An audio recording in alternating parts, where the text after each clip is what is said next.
Une nouvelle police de circulation routière a été vue dans la ville de Goma depuis hier, le 17 février 2025. Que devons-nous dire à propos de cela? Bonjour, bonsoir. Je vous salue de partout où vous êtes en train de me suivre à cet espace Analyse en Congo.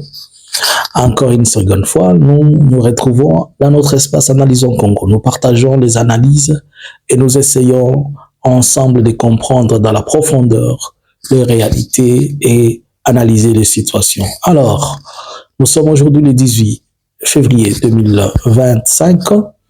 Suivez-nous sur Analyse en Congo sur YouTube et sur Facebook et Eke News ici sur TikTok. Ne manquez pas puisqu'il y a de belles surprises dans les jours à venir et nous travaillons toujours pour rendre ce que nous sommes en train de faire trop impeccable. Au courant de mes lives, il m'a été plusieurs fois posé la question comment nous pouvons vous assister, comment nous pouvons apporter notre assistance dans les voies que vous êtes en train de faire. Dans le commentaire, pas dans les commentaires, dans la description, vous allez voir un lien PayPal, notre adresse PayPal. Si vous voulez contribuer à quelque chose, à ce que nous faisons, vous contribuez sur Analysons Congo, analysonscongo@gmail.com. C'est ça notre PayPal. Vous pouvez aussi nous faire des cadeaux comme vous voulez. Vous pouvez nous envoyer des stickers. Vous pouvez, ça dépend. Alors, revenons dans notre sujet. Comme vous le savez, que ça fait presque, nous sommes entrés, c'est depuis le 26 du mois de janvier que le Goma s'est retrouvé investi par le M23 et après que le M23 soit allié AFC bar M23 ont investi Goma, après qu'ils aient investi Goma, il y a eu beaucoup de discussions jusqu'à aujourd'hui. D'ailleurs, nous avons vu qu'au niveau de l'aéroport de Goma, et jusqu'aujourd'hui, il y a un drapeau blanc qui est en train de flotter. C'est le drapeau blanc de militaires de la SADC qui sont estimés à 520, qui sont encore à l'intérieur au niveau de l'aéroport de Goma. Ils sont sécurisés par le militaire M23 et le militaire M23 alias Fleuve Congo. Seulement, il est demandé à ce qu'il y a des discussions qui se passent pour que ces militaires puissent sortir, mais on leur donne à manger, ils reçoivent les rations de la part de la hiérarchie normale, eux ils reçoivent de l'eau, seulement ils peuvent pas sortir, ils sont dans les camps, puisque c'est devenu trop une question politique. On aimerait que l'aéroport soit ouvert, mais on a dit que l'aéroport c'est pas possible, soit ils peuvent emprunter la route, passant par Gisenyi, ou bien comme déjà, et le lac peut-être dans les jours à venir, peut-être aussi opérationnel, comme le M23 occupe déjà Bukavu. Donc, ils peuvent passer par l'eau. Et si ce n'est pas ça, d'une manière ou d'une autre, ils peuvent prendre la route. Mais là où se trouve la complication, c'est que le M23 leur demande, comme ils sont considérés comme des surrenders, c'est-à-dire des gens qui se sont remis, ils doivent y mettre la main, comme ils ont mis un drapeau blanc pour dire c'est le feu, ils se remettent, alors ils doivent laisser leur équipement militaire, armes et munitions. Il y a beaucoup de chars qui sont à l'intérieur et là, ça pose un problème puisque le gouvernement du pays de la SADC n'aimerait pas qu'ils puissent laisser l'équipement. Et s'il laisse cet équipement, c'est un incident. C'est comme si c'est la SADC qui est en train encore d'armer le M23. Or, la SADC, c'est un allié du gouvernement. Et si la SADC doit laisser cet équipement, c'est comme si un allié du gouvernement a remis l'équipement aux mains de la SADC du M23. C'est une question à suivre et une question à observer de près. Alors, depuis que le M23 s'est retrouvé à Goma, et depuis qu'il occupe Goma, ce qui se passe, c'est que le M23, après un certain temps, nous avons vu des nominations. Je devais un peu expliquer quelque chose. Avant qu'on puisse nommer les nouveaux gouverneurs, il y avait une proposition d'un certain Magloire Paluku. J'en ai même fait une analyse. Mais ce qui est là, ce que moi je puis comprendre, qu'il y a eu un peu de changement, on a pu mettre une autre personne à la personne de Bahati Erasto, et j'avais expliqué dans une de mes lives, le Bahati Erasto dont on a vu en train de prêter serment et qu'il parlait avec un accent purement rwandais ou rwandophone, on peut le dire, le genre, donc comparé à, et certaines personnes ont dit qu'il n'est pas congolais, mais quand je reviens à ce que je connais de ces noms-là, ça me rappelle le vieux Erasto dont pour ceux qui connaissent, ceux qui savent, le vieux Erasto a vécu dans le Kichanga. Je pense qu'il doit être déjà décédé. Il fut un grand défenseur des tribus, de tribus de Tutsis, puisqu'il défendait la cause.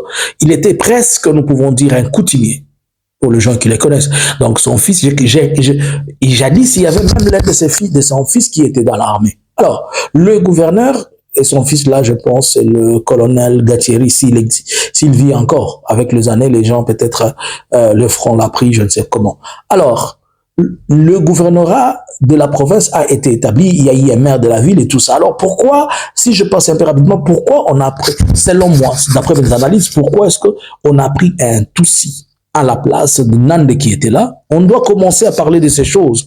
Croire que si vous dites quelqu'un est Tutsi, il est Hutu, il est Nande, c'est insulté. Non, on doit, et chacun de nous doit apprendre, nous devons commencer à apprendre à accepter nos identités. Ces histoires-là d'insulter les gens, ceci, cela, ça ne fera pas avancer notre pays. Il faudrait, comme je l'ai dit, et je ne cesse de répéter, les gens doivent s'asseoir, se regarder en face et se parler de vrais problèmes au lieu de toujours permettre à ce que les politiciens viennent nous politiser et nous remettre pendant 30 ans, 20 ans en train de nous tuer. Quand nous mourrons, et leurs enfants, ils s'en vont ailleurs. Ce sont nos petits frères, nos petites sœurs, nos familles, nos membres de famille qui sont affectés. Les leurs ne sont même pas affectés. Alors, Goma, pendant 18 ans, l'époque de Kabila, il a été géré par un Nandais. Or, la province du Nord Kivu regorge à son sein presque 5 ou 4 grandes tribus. Nous avons d'abord, nous avons les Nande, nous avons les Hutus, les Nyanga, les Hunde et les Tutsis. Et sur ces 5 groupes, il y a eu d'abord un Nande qui a fait 18 ans. Et après, nous avons l'état de siège. Après l'état de siège, si on remettait encore un autre Nande, c'est comme si on faisait presque remettre la province 25 ans ou peut-être 20 ans entre les mains de Nandé. Mais pour la question de la cohésion, c'est comme ça que moi je l'ai prise, c'est ce que j'ai analysé. Pour la question de la cohésion, il serait mieux que l'on ait un Tutsi, un Hutu, un Hunde et un Nandé, un Nyanga. N'oubliez pas qu'à l'époque, il y avait presque le Nandé qui était presque partout. Pour respect des questions géopolitiques, c'est comme ça que j'ai retrouvé un Katembo dans la nouvelle mise en place. On a retrouvé un Katembo à la mairie, c'est-à-dire il n'est pas un Nandé et il n'est pas un Tutsi. On retrouve un Tutsi au niveau de la province, peut-être avec son adjoint et les 2 vice-gouverneurs d'autres tribus. Ça favorise la cohésion. C'est ce que moi, je vis dans ça. Alors, je reviens à ce que je suis en train de dire. Ayant mis en place le gouverneur de la province, quelques temps après, nous sommes en train de voir, aujourd'hui, on se retrouve, on voit une police de proximité, notamment la police de circulation routière. Voilà la photo. Il y a une photo qui est en train de, il y a des images qui sont en train de circuler. Certainement, on fait allusion à l'uniforme que portent ces policiers-là, qui ressemblent peut-être aux uniformes de l'armée, de la police rwandaise. Bon, c'est tout à fait normal. Toutes les uniformes de la police, ils ont presque la même forme. Ils ont presque des traits de ressemblance. Mais il est pratiquement impossible qu'un policier du Congo, qu'il ait un flag ou bien un drapeau ou un identifiant rwandais. Mais non, celui-là, ce sont des policiers qui portent à leurs mains une bande blanche pour symboliser que ce sont des policiers de brigade routière. Est-ce que ce sont de nouvelles unités ou bien on a considéré les mêmes qui étaient? Je crois, à mon humble avis, que ce sont de nouvelles unités. Et je vais m'expliquer pourquoi. Pourquoi je pense qu'ils mettent en place les nouvelles unités. Entre parenthèses, j'ai appris que tous les fonctionnaires de l'État qui doivent revenir au travail, ils doivent d'abord passer par une formation. Et là, je suis d'accord avec eux. Et je suis même d'accord avec cette nouvelle unité de police routière. Puisque nous avons une police qui était vraiment corrompue et pourrie à un niveau élevé. Alors, il faudrait qu'on nettoie ces mentalités, qu'ils passent dans des formations, qu'ils passent dans des éducations. Je suis en train de voir des gens qui sont en train de dire, quelqu'un m'a écrit sur Facebook, dis-nous comment nous devons faire pour rejoindre l'Alliance Fleuve Congo. Écoutez, je ne suis pas de l'Alliance Fleuve Congo, moi. Je connais rien de moi, je suis un analyste. Il n'y a rien qui me rapproche avec eux. Je peux recevoir, j'ai réussi sur mon plateau, sur le live, le porte-parole de l'Alliance Fleuve Congo en Europe et en Amérique. C'est comme je peux recevoir tout le monde. J'ai demandé et je continue à chercher quelqu'un, même de l'IDPS, qui peut ne pas être un insultologue. On peut se retrouver sur le plateau, mais qu'il ait seulement l'esprit de débat. qu'il accepte que nous puissions lui poser des questions, puisqu'il y a des choses que nous voulons comprendre. C'est comme ça que je peux recevoir quelqu'un du PPRD, je peux recevoir tout le monde. Si un jour, peut-être je peux recevoir Makenga, si Dieu le permettait, je peux recevoir même les coordonnateurs de l'Alliance Fleuve Congo, je peux recevoir quelqu'un du PPRD, de l'ESID, de je ne sais où. Je ne suis qu'un analyste. Donc, alors, qu'est-ce que je veux dire? De ce que moi je comprends, tous ces gens-là qui doivent travailler dans l'administration et tous ces gens qui doivent servir à des postes étatiques, selon la compréhension de ce que je vois, les M23 doivent d'abord leur faire passer dans une formation idéologique et leur transmettre la vision du travail. Pourquoi? Puisque si vous prenez les mêmes unités, vous les remettez, ils auront la même vision, la même conception. Vous vous imaginez que par jour, il y avait des gens qui ne faisaient rien, mais ils gagnaient 200 ou 500 dollars par jour dans des fraudes. Je vous donne un exemple. Tous les avions qui quittaient Addis Abeba, qui quittaient Éthiopie, qui quittait Dubaï, si vous descendez à Goma avec un colis, une valise, si vous avez une valise, la valise payait 100 dollars. À votre descente, la DGM vous faisait payer 100 dollars. Et si vous avez 5 valises, elle avait dire 500 dollars. Alors vous imaginez que par jour, il y avait par exemple, il y avait 3 vols, peut-être 300 personnes qui descendent, chacun avec 2 valises, 2 valises. Vous comprenez ce que ça fait? Ça fait 600 dollars multiplié par 30. Et cet argent, il allait où? Dans les poches. Or, nous sommes dans les concepts où le M23, il est en train de révolutionner les choses selon eux. C'est-à-dire, il faudrait qu'on éduque les gens d'abord, puisque l'une des choses qui nous a gangrénés dans ces pays, qui nous a détruits, c'est la corruption. Et il faudrait que l'on sorte la corruption dans les têtes des gens. Il faudrait qu'on nettoie les cerveaux de certaines personnes, afin qu'ils soient aussi bien au service. Alors, c'est dans ce sens-là que je pense que tout le monde doit passer selon ce que je comprends. Et je l'ai dit à quelqu'un, connaissant et ayant bien étudié ce mouvement et ce genre de M23 et consorts, je sais, ce sont des humains. Nous n'allons pas dire qu'ils sont purs 100%, mais non. Ils sont aussi corruptibles. Mais à l'échelle de 10, nous pouvons parler de 8. Nous pouvons parler plutôt de 2. Tandis qu'à Kinshasa, nous pouvons parler de 9. C'est-à-dire, ils détournent 9 sur 10, alors qu'eux, ils peuvent être des détourneurs et consorts, mais peut-être 2 sur 10. C'est comme ça que je pense que dans cette logique-là, il faut aller là-bas d'abord pour se faire nettoyer le cerveau. Et vous avez vu que le militaire qu'on a pris, le 2500, ils sont au centre de formation. Nous avons vu les images, ils étaient avec le général Makenga au niveau de Rumangabo. Il était en train de leur parler et de leur faire comprendre comment ils doivent se comporter. Alors, quand j'attends des gens qui me disent comment il faut rejoindre le M23, je ne sais pas. Mais je vais vous informer une chose. J'ai vu la même bêtise à l'arrivée de l'AFDEL à Kinshasa.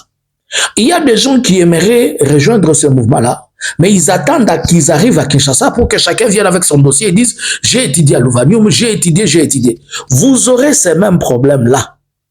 Puisque, dans la logique que je comprends du M23, ils ne peuvent pas ils ne peuvent pas donner de fonction à quelqu'un qui n'a pas d'abord réussi la vision et l'idéologie qu'ils ont. Alors, s'il y a des gens, je ne suis pas en train de faire une sensibilisation, pardon. Je vous explique seulement ce que moi je comprends. Je ne suis pas en train de faire une sensibilisation, je ne demande même pas que vous y allez et que vous vous fassiez recruter. Non.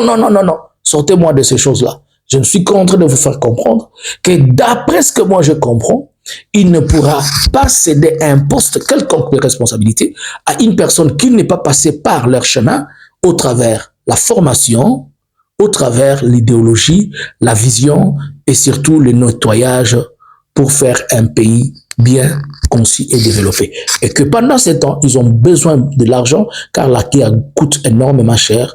Voilà pourquoi ils ne permettront pas que quelqu'un qui n'est pas passé par leur porte aille là-bas. Est-ce que c'est une bonne chose qu'ils mettent la police pour le moment?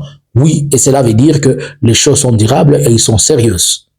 Parce qu'en établissant la police, nous, Yaya va crier là-bas, violation de ceci, nous n'accepterons pas qu'il crie, qu'il continue à crier dans sa chambre de prière où il reçoit ses interlocuteurs. Mais la réalité est que le M23 est en train encore de démontrer et de prouver à la face du monde que ce n'est pas seulement un mouvement, ce n'est pas une rébellion, mais plutôt c'est une révolution pour amener un changement. Donc, espérons aussi dans les jours à venir que bientôt nous allons avoir un gouverneur à Bukavu pour faire de marcher la machine et nous allons avoir aussi les mêmes policiers. Donc, demain, ne soyez pas étonnés qu'on amène de nouveaux policiers, c'est-à-dire ils viendront d'une formation, ils seront bien éduqués avec de nouvelles structures. Voyons voir, j'ai appris aussi que le taux a baissé de au moins 26. Il y a une différence par rapport au taux de Kinshasa, le taux de dollar a baissé. Est-ce que c'est pour dire que la vie est en train de démarrer petit à petit? On ne sait pas. Wait and see. Je ne suis qu'en train d'extrapoler dans mes analyses. Bonjour, bonsoir. Et vous, qu'est-ce que vous pensez? Laissez-nous un commentaire.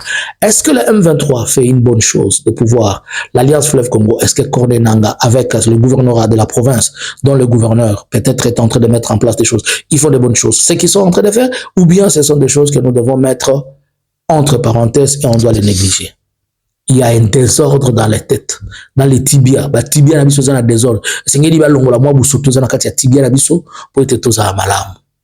Yo bongo kuno lobi ndenge nini. Je vous ai laissé le lien PayPal si vous en avez besoin et autres. Bonjour, bonsoir.